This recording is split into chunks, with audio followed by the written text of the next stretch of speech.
Put on that as well. Now, the CGI Sanjeev Khanna refuses an urgent mention of a petition seeking the registration of a first information report and an investigation into the reported discovery of the cash at the official residence of Delhi High Court Judge Yashwant Verma. Let me now go back to my colleague Ananya on this. Ananya, when we talk about the petition, is this the same petition that was filed by Matthew Nedumbara, or are there other petitions also seeking an FIR in the entire matter?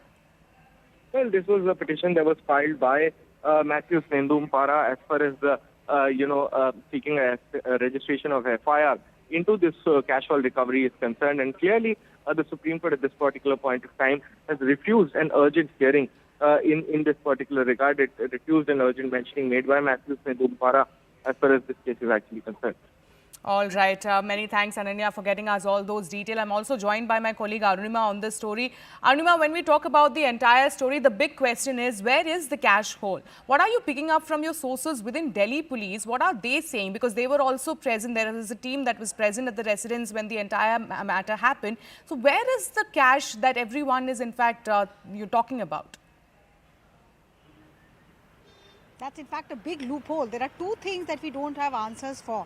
One, if there was cash found, I mean currency notes which were not torn, not burnt, if there were such currency notes found on the premises of Justice Verma, what happened to that? When you speak to Delhi police officials, they say we could not have seized the cash or carried out a panchnama without registering a case because this was the residence of a judge and there was question of immunity involved. Justice S.N. Dhingra, however, begs to differ. He's a former Delhi High Court judge. His viewpoint is that this is a lapse on the part of Delhi police because immunity to judges is only for their official work. This recovery allegedly was made by Delhi police during a fire call, so it is completely unconnected to the official work, judicial work of the judge, and therefore procedure must have been followed. The second loophole that we are seeing is that the debris, you see in that video that there is some currency that is burning, but the debris of it, where is that sack full of burnt notes?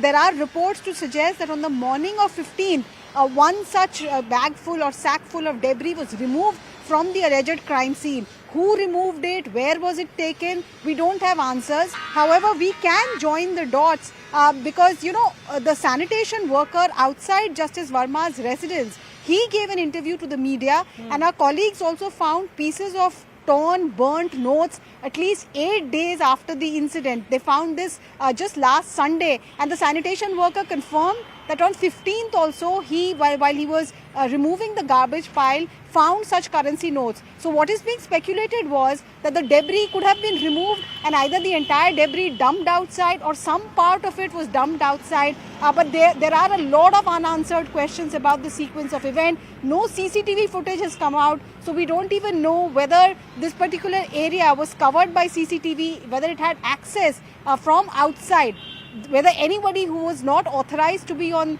Justice Verma's premises could also have gained access to that outhouse. These are big questions which remain unanswered. Absolutely. A lot of unanswered questions there, and all eyes are, of course, on the Supreme Court panel that has started the investigation to know what is really the truth behind this cash haul. Many thanks, Arunima, for getting us all those details.